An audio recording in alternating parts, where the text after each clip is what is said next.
Attention mga Filipino senior citizens, wala ka pa bang natatanggap na pensyon o hindi ka pa ba kasali sa social pension na 1,000 piso bawat buwan bigay ng gobyerno? Narito, paano nga ba makasama? Pag-uusapan natin sa video na ito. Hold up.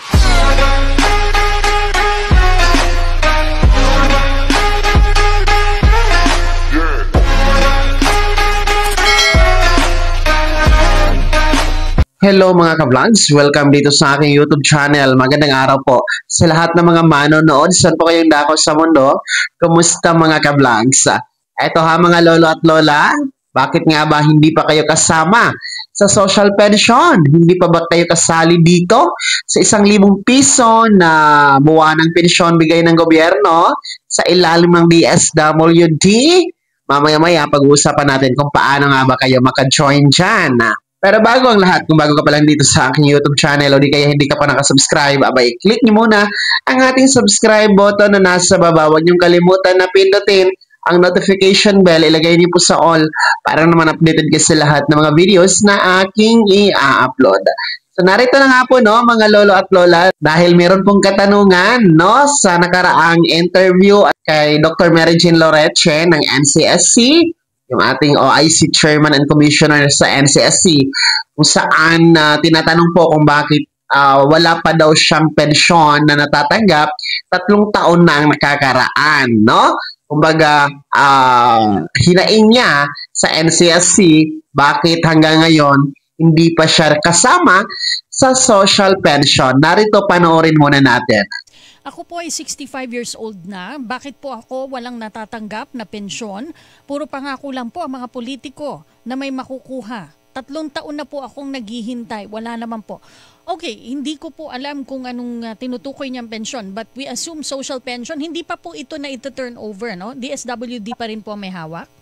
Naku, Kathy, hindi pa talaga sa amin yan. At ako ay kumbaga, it is my prayer. At yan yung aming tinitingnan, no, na harinawa sa 2026 ay mailipat sa NCSC dahil nakasaad naman po yan sa batas na dapat ang mga ngasiwa sa lahat ng programa, social man, medical, or anumang mga benefits para sa nakatatanda ay dapat nakalagak sa NCSC. So ayan po no, mga senior citizens, no, direktang kasagutan po mula kay Dr. Loreche ng NCSC. Ang social pension po ay hindi pa po pinamamahalaan ng NCSC, no? Nasa ilalim pa rin po ito ng DSWD, and sinasabing by 2026 ay inaasahan po ang full transition nito, ililipat na sa NCSC ang pamamahala dahil yun naman po ang sinasabi ng batas. No? Sa ngayon kasi nasa ilalim pa siya ng DSWD, kaya wala pong kinalaman talaga ang NCSC. Kahit mag-apply kayo sa OSCA or sa NCSC, hindi po yan mapoproseso ni NCSC. So, ang gagawin nyo po, kung katulad kayo doon sa nagtanong na hindi pa siya kasama sa social pension hanggang ngayon, ang gagawin nyo po ay makipag-coordinate kayo sa inyong barangay Senior Citizen Association, no? Kasi yan yung pinaka-basic or first step na pwede ninyong gagawin, no? Dahil may mga presidente naman po ng seniors kada barangay. So mag-inquire kayo doon, magpalista kayo,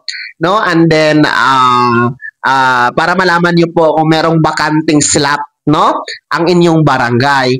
Pwede din po kayo mag-apply, no, magtungo kayo sa Office of the Senior Citizen Affairs or OSCA office na nasa munisipyo or city hall ninyo. O di kayo naman doon sa LSWDO, MSWDO or CSWDO office na nasa LGU ninyo. Dahil ang mga yan, no, pag apply ninyo doon ay sila na po yung forward or magpapasa ng inyong dokumento at aplikasyon sa DSWD Regional Office sa province ninyo para ma-assist po kayo, ma-evaluate kung talagang kwalipikado kayo sa social pension. So make sure ha, napasok tayo sa criteria para makapasok. Una po, kailangan walang nagbibigay ng sustento, no, mula sa immediate family. Pangalawa, may kapansanan. Pangatlo, walang pambili ng gamot at may karamdaman, no? And then pang-apat, walang source of income, no? Wala pong pinagkukunan na pera para sa pantustos sa kanilang mga pangangailangan. So yun po yung criteria para maging pasok kayo sa social pension at na magkaroon ng 1,000 piso bawat buwan bigay ng gobyerno sa ilalim ng DSWD. So yan po ang gagawin ninyo para makapasok kayo, makasali din po dito sa more than 4 million na mga benepisyaryo ng naturang programa. Kaya naman mga senior citizen, sino sa inyo dito ang hindi pa rin po kasama sa social pension? Sino sa inyo dito ang nag-apply na? At sino sa inyo dito ang nag-aantay na lang ng resulta? No, pakikomento naman sa comment section na nasa baba. Pakilakip ng buong pangalan at kung taga saan kayo. Bago ako magtapos sa video na to, kung gusto niyo pong sumuporta sa aking YouTube channel, maaari niyo pong i-click ang ating super thanks button na nasa baba. Sa mga gusto maging miyembro, pwede po i-click niyo po ang ating join button. Maraming perks dyan mga ka-vlogs. Be my member now. Sana'y naging gabay ang video na to at paano na pag-uusapan natin ang mga mahahalagang bagay na may kinalaman sa ayuda, programa at benepisyo ng ating mga senior citizen. Kung hindi ka pa nakasubscribe dito sa aking YouTube channel, maaari nyo na i-click ang ating subscribe button na nasa baba. Huwag niyong kalimutan na pindutin ang notification bell.